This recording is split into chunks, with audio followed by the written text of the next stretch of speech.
नमस्कार दर्शक बंधु आपण को आम चैनल को स्वागत। आजिर कार्यक्रमटी समस्त बिच्छा राशि व्यक्ति विशेषों बहुत अधिक गुरुत्वपूर्ण रही। कहीं यही भिडियो आमे आपणकर नवेम्बर मासटी किभली अतिबाहित हेबो सेही विषय विस्तृत भाव में आलोचना करिबा। सेथिपाई आपण आपणक व्यस्त बहुल समय मध्यरु मात्र 10 मिनिट समय आपण निज पाई दियंतु एवं आगरु जानि पारंतु जे आपणकर आगामी मासटी किभली रहिबो। कारण यही नवेम्बर मासटी पूर्व मास गुड़िक परी सामान्य मास नुहे। कारण यही मासरे देवगुरु बृहस्पति आपणक राशिर भाग्यर गृहरे रहिबे एवं सेही गृहरे उच्च रहिबाकु जाउछंती। एवं देखंतु गुरु हेउछंती शुभ कार्यर देवता बा स्वामी अटंती एवं सेही गृहरे रही आपणक शुभाशुभ फलकु द्विगुणित करबा पई जाउछंती।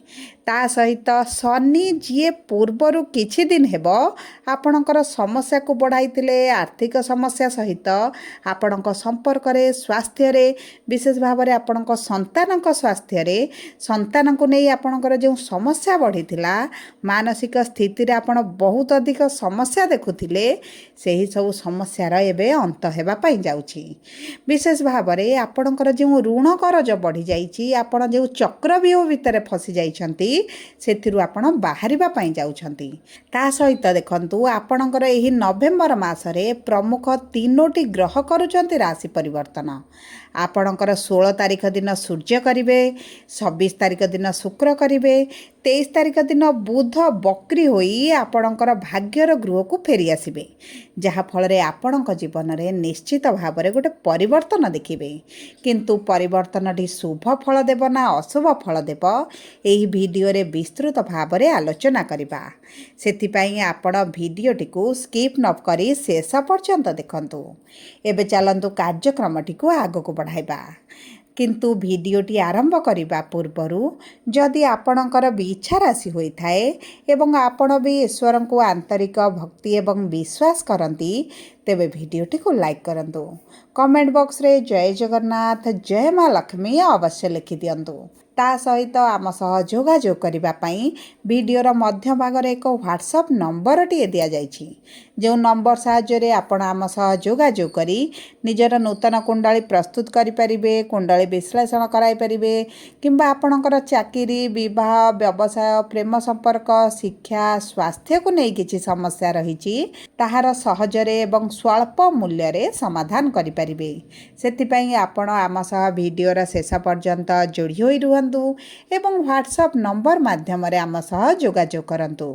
एबे आसंतु कार्यक्रमटी को आगको बढ़ाइबा एवं सर्वप्रथमे जानिबा आपणकर रोजगार बा आपणकर चाकरी व्यवसाय कर्म क्षेत्रटी एही नवेम्बर मासरे किभली रहिबो। देखंतु आपणकर कर्मर गृह रे केतु विराजमान होइछंती किंतु गुरु आपणकर भाग्यर गृह रे उच्च स्थिति रे एवं पंचम गृहर स्वामी होई आपणकर भाग्यर गृह रे थिबारु त्रिकोण रे थिबारु ता सहित आपणकर राशिर स्वामी आपणकर प्रथम गृह रे बा आपणकर राशि रे थिबारु एही मासटी आपणको चमत्कारी फल प्रदान करिवो। जदि आपणकर चाकरी रे पूर्वरु समस्या देखुथिले चाकरी रे आपणकर विभिन्न प्रकार बाधा विघ्न आसुथिला आपणकर चाकरी रे मन लागु नथिला आपणकर शत्रु बढ़ी जाइतिले तेबे एही समय मध्य रे भाग्य आपणक साथ देबो। जदि आपण चाकरी रे ट्रांसफर करिवा पई चाहुछंती तेबे मध्य आपणक पई बहुत भल समय रहिछि। किंतु देखंतु सूर्य जेहेतु नीच होई आपणकर द्वादश गृह रे विराजमान होइछंती आपणकर एही 16 तारिख पर्यंत आपणक सीनियर सहित झगड़ा होई पारे आपणक कलिंग मानक सहित सहयोगी मानक सहित किछिटा मनमालिन मतभेद होई पारे आपणक पई असुविधा सृष्टि करि पारंती। सेति प्रति आपणको टिके जगिबाकू पड़िबो। किंतु 16 नवेम्बर परे आपण जदि नूतन व्यवसाय आरंभ करिवा पई चाहुछंती नूतन चाकरीर संधान रे रहिछंती तेबे आपणक पई बहुत ଭଲ ସମୟ ରହିବ, କାରଣ ଭାଗ୍ୟ ଆପଣଙ୍କ କର୍ମଠାରୁ 2 ପାଦ ଆଗରେ ରହିବ। ତେଣୁକରି ଏହି ସମୟ ମଧ୍ୟରେ ନୂତନ ବ୍ୟବସାୟ ପାଇଁ ଯଦି ଆପଣ ଅର୍ଥ ଚାହୁଁଛନ୍ତି, କିଛି ଫଣ୍ଡ ଚାହୁଁଛନ୍ତି କିମ୍ବା ପୂର୍ବରୁ ଚେଷ୍ଟା କରୁଛନ୍ତି, ବିଭିନ୍ନ ପ୍ରକାର ବାଧା ବିଘ୍ନ ପାଇଁ ଆପଣଙ୍କ ବ୍ୟବସାୟ ଆରମ୍ଭ କରିପାରୁନାହାନ୍ତି, ତେବେ ଆପଣଙ୍କ ପାଇଁ ବହୁତ ଭଲ ଯୋଗ ବନୁଛି। ତା ସହିତ ଦେଖନ୍ତୁ, ଯଦି ଆପଣଙ୍କର ପୂର୍ବରୁ ବ୍ୟବସାୟ ଥିଲା କିନ୍ତୁ ଆପଣଙ୍କ ବ୍ୟବସାୟଟି ମାନ୍ଦା ଚାଲିଥିଲା, ଆପଣଙ୍କର ବ୍ୟବସାୟର ଅର୍ଥ ଗୁଡ଼ିକ ବୁଡ଼ି ଯାଉଥିଲା, ଆପଣଙ୍କର ଅର୍ଥ କାହାକୁ ଦେଇଛନ୍ତି ପାଇପାରୁନଥିଲେ, ତେବେ ଏହିଭଳି ସମସ୍ୟା ସବୁ ଆପଣଙ୍କର ଦୂର ହୋଇଯିବ। କିନ୍ତୁ ମନେ ରଖନ୍ତୁ, 16 ନଭେମ୍ବର ପରେ ଏହିଭଳି ପରିସ୍ଥିତି ଆପଣଙ୍କର ଦେଖାଯିବ। 16 ନଭେମ୍ବର ପୂର୍ବରୁ ଯଦି ଆପଣ ଅର୍ଥ କୌଣସିଥିରେ ନିବେଶ କରୁଛନ୍ତି କିମ୍ବା କାହାକୁ ଦେଉଛନ୍ତି କିମ୍ବା ଧାରେ କରଜ ହେଉ ଆପଣ ଆଣୁଛନ୍ତି କିମ୍ବା ଦେଉଛନ୍ତି, ତେବେ ଆପଣଙ୍କୁ ସେଥିପ୍ରତି ଟିକେ ସଚେତନ ରହିବାକୁ ପଡ଼ିବ। କାରଣ ଆପଣ ଏହି ସମୟ ମଧ୍ୟରେ ଯଦି ସେୟାର ମାର୍କେଟ, ଲଟେରୀ କିମ୍ବା କୌଣସି ଯୋଜନାରେ ଅର୍ଥ ଲଗାନ୍ତି, ମାନେ 16 ନଭେମ୍ବର ପୂର୍ବରୁ ଯେତେବେଳେ ସୂର୍ଯ୍ୟ ନୀଚ ରହୁଛନ୍ତି, ଆପଣଙ୍କର ଅର୍ଥ ଲସ୍ ହେବାର ବହୁତ ଅଧିକ ସମ୍ଭାବନା ଅଛି। କିନ୍ତୁ 16 ନଭେମ୍ବର ପରେ ସୂର୍ଯ୍ୟ ଯେତେବେଳେ ଆପଣଙ୍କ ପ୍ରଥମ ଗୃହକୁ ଆସିବେ, ଆପଣଙ୍କ ରାଶିକୁ ଆସିବେ, ଏହି ସମୟ ମଧ୍ୟରେ ଆପଣଙ୍କ ସରକାରୀ ସ୍ତରରେ ହେଉ କିମ୍ବା କୌଣସି ପ୍ରିୟଜନଙ୍କ ପାଖରେ ହେଉ, ପରିବାର ବର୍ଗଙ୍କ ପାଖରେ ହେଉ କିମ୍ବା ସାଙ୍ଗସାଥୀଙ୍କ ପାଖରେ ଯଦି ଆପଣଙ୍କର ଅର୍ଥ ଫସିକି ରହିଛି, ଦୀର୍ଘ ଦିନ ହେଲା ଆପଣ ଅର୍ଥ ମାଗୁଛନ୍ତି, ଚାହୁଁଛନ୍ତି, ଦୌଡ଼ିଲେଣି କିନ୍ତୁ ଆପଣଙ୍କୁ ମିଳିପାରୁନଥିଲା, ସେହି ସବୁ ଅର୍ଥ ଗୁଡ଼ିକ ଆପଣଙ୍କୁ ପ୍ରାପ୍ତି ହେବ। ତା ସହିତ ଦେଖନ୍ତୁ, ବ୍ୟବସାୟର ବା ସପ୍ତମ ଗୃହର ସ୍ୱାମୀ ହେଉଛନ୍ତି ଶୁକ୍ର। ଯଦି ଆପଣ ପାର୍ଟନରସିପ୍ରେ କିଛି ବ୍ୟବସାୟ ଆରମ୍ଭ କରିବା ପାଇଁ ଚାହୁଁଛନ୍ତି, ତେବେ ମଧ୍ୟ ଆପଣଙ୍କୁ ବହୁତ ଅଧିକ ଶୁଭ ଫଳ ପ୍ରାପ୍ତି ହେବ। ତା ସହିତ ଦର୍ଶକ ବନ୍ଧୁ, ଯଦି ଆପଣଙ୍କ କର୍ମକ୍ଷେତ୍ରରେ ଆପଣ ପରିବର୍ତ୍ତନ ଚାହୁଁଛନ୍ତି, ଆପଣ ପ୍ରଥମ ଜବ୍ ଛାଡ଼ି ନୂତନ ଜବ୍ ଜଏନ୍ କରିବା ପାଇଁ ଚାହୁଁଛନ୍ତି, ତେବେ ମଧ୍ୟ ଏହି ନିଷ୍ପତ୍ତିଟି ଆପଣଙ୍କୁ ଭବିଷ୍ୟତରେ ଶୁଭ ଫଳ ପ୍ରଦାନ କରିବ। ଆପଣଙ୍କୁ ଅଧିକ ଦରମା ସହିତ ନୂତନ ଚାକିରି ମଧ୍ୟ ମିଳିପାରେ, କିମ୍ବା ଆପଣ ଚାକିରି ଛାଡ଼ି ଯଦି ବ୍ୟବସାୟ କରିବେ, ତେବେ ମଧ୍ୟ ଆପଣଙ୍କୁ ବହୁତ ଅଧିକ ଶୁଭ ଫଳ ପ୍ରାପ୍ତି ହେବ। ଯଦି ଆମେ ଦେଖିବା ଆପଣଙ୍କ ଉଚ୍ଚ ଅଧିକାରୀଙ୍କ ପାଇଁ ଆପଣଙ୍କର ଚାକିରିରେ ପ୍ରମୋସନ୍ ଅଟକି ରହିଛି, ଟ୍ରାନ୍ସଫର ଅଟକି ରହିଛି, ବହୁତ ଚେଷ୍ଟା ପରେ ମଧ୍ୟ ଆପଣଙ୍କୁ କୌଣସିଥିରେ ସଫଳତା ମିଳୁନି, ଦରମାରେ ବୃଦ୍ଧି ଘଟୁନି, ଆପଣ ବହୁତ ଅଧିକ ଫସି ରହିଲା ଭଳି ଅନୁଭବ କରୁଛନ୍ତି, ତେବେ ମଧ୍ୟ ଏହିଭଳି ପରିସ୍ଥିତିରୁ ଆପଣ ବାହାରକୁ ଆସିବେ ପାରି। ଯଦି ଆମେ ଦେଖିବା ଆପଣଙ୍କର ଆର୍ଥିକ ସ୍ଥିତିକୁ, ତେବେ ଆପଣଙ୍କ ଅର୍ଥର ଗୃହର ସ୍ୱାମୀ ହେଉଛନ୍ତି ଦେବଗୁରୁ ବୃହସ୍ପତି, ଯିଏ ଆପଣଙ୍କର ଅର୍ଥର ଗୃହକୁ ଦୃଷ୍ଟି ଦେଉଛନ୍ତି। ଦେଖନ୍ତୁ, ଗୁରୁଙ୍କର ଦୃଷ୍ଟି ଯେତେବେଳେ ନିଜ ଗୃହ ଉପରେ ରହେ, ସେହି ଗୃହରେ ବହୁତ ଅଧିକ ଶୁଭ ଫଳ ପ୍ରଦାନ କରନ୍ତି। ଆପଣଙ୍କର ଯେଉଁ ବାଜ୍ୟ ଖର୍ଚ୍ଚ ବଢ଼ିଯାଇଥିଲା, ଆପଣଙ୍କ ମେଡ଼ିକାଲରେ ଖର୍ଚ୍ଚ ହେଉ, ପରିଜନଙ୍କ ପାଇଁ ଖର୍ଚ୍ଚ ହେଉ, ଆପଣଙ୍କର ଯେଉଁ ଖର୍ଚ୍ଚ ଅଯଥାରେ ହେଇଯାଉଥିଲା, ଅର୍ଥ ସେଭିଂ କରିପାରୁନଥିଲେ, ସେହିଭଳି ପରିସ୍ଥିତିରୁ ଆପଣ ବାହାରକୁ ଆସିବେ। ଆପଣ ଆପଣଙ୍କ ଭଲ ସମୟରେ ଯେଉଁ ଲୋକମାନଙ୍କ ପିଛାରେ ଅର୍ଥ ଇନଭେଷ୍ଟ କରିଥିଲେ, ଲୋକମାନଙ୍କୁ ସାହାଯ୍ୟ କରିଥିଲେ, ପରିଜନ ଆତ୍ମୀୟ ସ୍ୱଜନ ଦେଖାଇ, ଦୟାଭାବ ଦେଖାଇ ଯେଉଁ ଆପଣ ଅର୍ଥ ଦେଇଥିଲେ ଏବଂ ଆପଣ ଏବେ ଯେଉଁ ସେହି ସବୁ ଅର୍ଥର ସମସ୍ୟାରେ ଆପଣ ଫସି ରହିଛନ୍ତି, ସେହି ସବୁ ସମସ୍ୟାରୁ ଆପଣ ବାହାରକୁ ଆସିବେ। ଦେଖନ୍ତୁ, ଏହି ନଭେମ୍ବର ମାସଟି ଗୁରୁ ଯେହେତୁ ଆପଣଙ୍କର ଭାଗ୍ୟର ଗୃହରେ ରହୁଛନ୍ତି, ଏହି ମାସଟିରେ ଆପଣଙ୍କୁ ଏହି ଅର୍ଥ କ୍ଷେତ୍ରରେ ଆପଣଙ୍କୁ ଶୁଭ ଫଳ ପ୍ରଦାନ କରିବେ। ତା ସହିତ ଯଦି ଆପଣ କିଛି ପ୍ରପର୍ଟି ବିକ୍ରି କରି ଆପଣଙ୍କର କିଛି ଅର୍ଥ ପାଇବାର ଥିଲା, ଆପଣଙ୍କ ପ୍ରପର୍ଟି ବିକ୍ରି ହୋଇପାରୁନଥିଲା, କୌଣସି କାରଣବଶତଃ ଆପଣଙ୍କ ପ୍ରପର୍ଟିର ଉଚିତ ମୂଲ୍ୟ ଆପଣଙ୍କୁ ମିଳୁନଥିଲା, ସେହି ସବୁ କ୍ଷେତ୍ରରେ ମଧ୍ୟ ଆପଣ ଶୁଭ ଫଳ ପାଇବେ। ଆପଣଙ୍କର ପ୍ରପର୍ଟିରେ ବିକ୍ରି ହୋଇପାରେ, ଆପଣଙ୍କ ପୈତୃକ ସମ୍ପତ୍ତିରୁ ଯଦି ଆପଣଙ୍କୁ ଆପଣଙ୍କ ପ୍ରାପ୍ୟ ମିଳୁନଥିଲା, ପୈତୃକ ସମ୍ପତ୍ତିକୁ ନେଇ ଝଗଡ଼ା, ପରିବାର ଭିତରେ ମନମାଳିନ, ମତଭେଦ ଚାଲିଥିଲା, ଭାଇ ଭଉଣୀଙ୍କ ସହିତ ସମ୍ପର୍କ ଏତେଟା ମଧୁର ନଥିଲା, ତେବେ ମଧ୍ୟ ଆପଣଙ୍କ ସମ୍ପତ୍ତି ଆପଣଙ୍କୁ ନିଶ୍ଚିତ ମିଳିବ, ଆପଣଙ୍କ ଭାଗ ଆପଣଙ୍କୁ ମିଳିବ। ତାହା ସହିତ ଆପଣଙ୍କ ପିତାଙ୍କ ଠାରୁ ମଧ୍ୟ ଆପଣ ବହୁତ ଅଧିକ ସହଯୋଗ, ସାହାଯ୍ୟ ମଧ୍ୟ ପ୍ରାପ୍ତ କରିବେ। ଯଦି ଆମେ ଦେଖିବା ଆପଣଙ୍କର ବୈବାହିକ ସମ୍ପର୍କକୁ, ବିବାହର ଯୋଗକୁ, ତେବେ ଦେଖନ୍ତୁ, ଶୁକ୍ର ଆପଣଙ୍କ ଦ୍ୱାଦଶ ଗୃହରେ ନିଜ ଗୃହରେ ବିରାଜମାନ କରିଛନ୍ତି ଏବଂ ଶୁକ୍ର ହେଉଛନ୍ତି ଆପଣଙ୍କ ବିବାହର କାରକ ଗ୍ରହ। ତା ସହିତ ବୁଧ ଏବଂ ମଙ୍ଗଳଙ୍କର ଦୃଷ୍ଟି ଆପଣଙ୍କର ବିବାହର ଗୃହରେ ରହୁଛି। ଯେଉଁ ବ୍ୟକ୍ତିମାନେ ବିବାହର ଯୋଜନାରେ ରହିଛନ୍ତି, ଦୀର୍ଘ ଦିନ ହେଲା ବିବାହ ପାଇଁ ପ୍ରସ୍ତାବ ଆସୁଛି, ହେଇପାରୁନି, ମନପସନ୍ଦର ପ୍ରସ୍ତାବ ଆସୁନି, କିମ୍ବା ଶେଷ କ୍ଷଣରେ ଆପଣଙ୍କ ବିବାହ ଅଟକି ରହୁଛି, ଏହିଭଳି ଯେକୌଣସି ପରିସ୍ଥିତି ଆପଣଙ୍କର ଚାଲିଥିଲା, ସେହିଭଳି ପରିସ୍ଥିତିରୁ ଆପଣ ବାହାରକୁ ଆସିବେ। ଆପଣଙ୍କର ବିବାହ ଠିକ୍ ହୋଇପାରେ, ମନପସନ୍ଦର ପ୍ରସ୍ତାବ ଆପଣଙ୍କୁ ମିଳିପାରେ। ତାହା ସହିତ ଦେଖନ୍ତୁ, ଆପଣଙ୍କର ଯଦି ଦଶା ମହାଦଶା ଭଲ ଚାଲିଥିବ, ତେବେ ଆପଣଙ୍କର ନିଶ୍ଚିତ ବିବାହ ହୋଇଯିବ।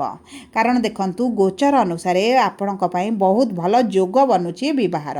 କିନ୍ତୁ ଦଶା ମହାଦଶା ଯଦି ଆପଣଙ୍କର ଖରାପ ଚାଲିଥିବ, ଆପଣଙ୍କୁ କିଛିଟା ପ୍ରତିକାର କରିବାକୁ ପଡ଼ିବ, ଯେଉଁ କାରଣରୁ ଆପଣଙ୍କ ବିବାହ ଠିକ୍ ହୋଇପାରେ।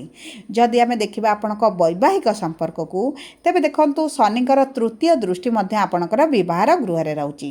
କିନ୍ତୁ ଶନିଙ୍କ ଉପରେ ଯେହେତୁ ଗୁରୁଙ୍କର ଦୃଷ୍ଟି ରହୁଛି, ଆପଣ ଉଭୟ दंपति माने किछिटा बड़ निष्पत्ति नहीं पारंती आपणक संतान प्राप्ति पई हेई पारे आपण कोनोसी नूतन व्यवसाय आरंभ करिबा पई चाहुचंती किंबा कोनोसी स्थान को उभय बुलिबाकू जाई पारंती दीर्घ दिनर प्लानिंग रहितला आपण सेही सब कार्य करि पारंती पति पत्नी मध्य जो दूरताटी बढ़ी जाइथिला उभयଙ୍କ मध्य जो मनमालिन्य मतभेदटी थिला ताहा दूर होइजिब ताहा सहित जो माने प्रेम संपर्क अछंती एवं प्रेम संपर्क को विवाह परिणत करबा पई चाहुचंती सेमानक पई मध्य बहुत भल समय रहिछि एवं देखंतु जो माने द्वितीय विवाह योजना रे रहिचंती सेमानक पई बहुत भल समय आसुछि एवं ताहा सहित जदि आपनकर डिवोर्स किंबा एही भली परिस्थिति पुलिस कोर्ट कचेरी पर्यंत कथा जाइछि तेबे एही भली प्रतिकूल परिस्थिति मध्य आपण एही समय मध्य बाहर को आसी पारंती किंतु मंगल जेहेतु आपणक प्रथम गृह रे अछंती आपणक बाणी को टिके मधुर करबा को पड़िबो नरम करबा को पड़िबो ता सहित शनि जेहेतु टिके आपणक पंचम गृह रे रही तृतीय दृष्टि देउछंती आपणक साथींकर टिके रुक्ष व्यवहार रहिबो जहा को आपणक टिके सहिबा को पड़िबो जदि आमे देखिबा आपणकर प्रेम संपर्क आपणकर शिक्षा को तेबे देखंतु पंचम गृह रे शनि विराजमान करिसंती जे कारणरू आपणकर शिक्षा क्षेत्र रे स्ट्रगल अधिक बढ़ी जाइए आपण चाकरी हेउ इंटरव्यू हेउ एंट्रांस हेउ आपण जो चेष्टा करुचंती आपणकर अधिक परिश्रम लगुच शेष मुहूर्त में आपण को अधिक सफलता प्राप्ति हेउ नाही आपण विफलता देखुचंती एवं ताहा सहित आपणकर परिश्रम बढ़िबा सहित रिजल्ट आपण को मिलुनी कारण शनि आपणक पंचम गृह रे अछंती आपणक कर्म को अधिक बढ़ाइबे किंतु गुरुंकर दृष्टि जेहेतु निज गृह उपरे रहुची एवं शनि उपरे रहिची आपण जदि एही नवेम्बर मासरे किछि परीक्षा दियंती इंटरव्यू एंट्रांस दियंती चाकरी पई हेउ शिक्षा पई हेउ तेबे आपनको भल सफलता मिलिबो कारण एही मासटी गुरु आपणकर भाग्यर गृह रे रहिबे तापरे गुरु आपणक बकरी होई आपणक अष्टम गृह को पुनर्बार फेरी जाउछंती तेनु करी एही मास मध्य रे जदि आपण शिक्षा संबंधित कोनोसी बड़ निष्पत्ति नियंती आपनको शुभ फल प्राप्ति हेबो जदि हमें देखिबा आपणकर स्वास्थ्य को तेबे देखंतु मंगल निज गृह रे विराजमान करिसंती ता सहित बुध तांक सहित रहिचंती एवं गुरुंकर पंचम दृष्टि आपणकर प्रथम गृह को रहउची तेणु करी आपणक स्वास्थ्य संपूर्ण भाव में सठिक रहिबो कोनोसी भी बड़ स्वास्थ्य समस्या आपण देखिबे नाही किंतु आपणकर दशा महादशा जदि खराब थिबो आपणकर ग्रह स्थिति खराब रहिथिबो तेबे स्वास्थ्य रे आपण ऋतुकालीन समस्या देखि पारंती गैस डाइजेशन रे समस्या देखि पारंती किंबा आपणकर मुंड व्यथा मुंड बिंधा मुंड को नै किछिटा समस्या आपणकर बढ़ी पारे सेति प्रति आपण को दृष्टि देबा को पड़िबो सबु परे अशुभत्व को दूर करी शुभाशुभ फल प्राप्ति पाई आपण प्रतिदिन हनुमान चालीसा पाठ करंतु ता सहित सूर्य अस्त परे प्रतिदिन 108 थर चंद्रंकर बीज मंत्र जप करंतु एवं प्रातः समय रे ओम नमः शिवाय मंत्र प्रतिदिन 108 थर जप करंतु प्रातः समय सूर्य को जल अर्पण करंतु यह आपणकर शुभाशुभ फल को वृद्धि करिबो जदि आपणकर बिछा राशि होइथाय वीडियोटी किभଳି लागिला कमेंट बॉक्स रे लिखि जणांतु जदि प्रथम थर आम चैनल को आसीछंती चैनल टी को सब्सक्राइब करंतु पाखरे थिबा बेल आइकन को प्रेस करंतु धन्यवाद।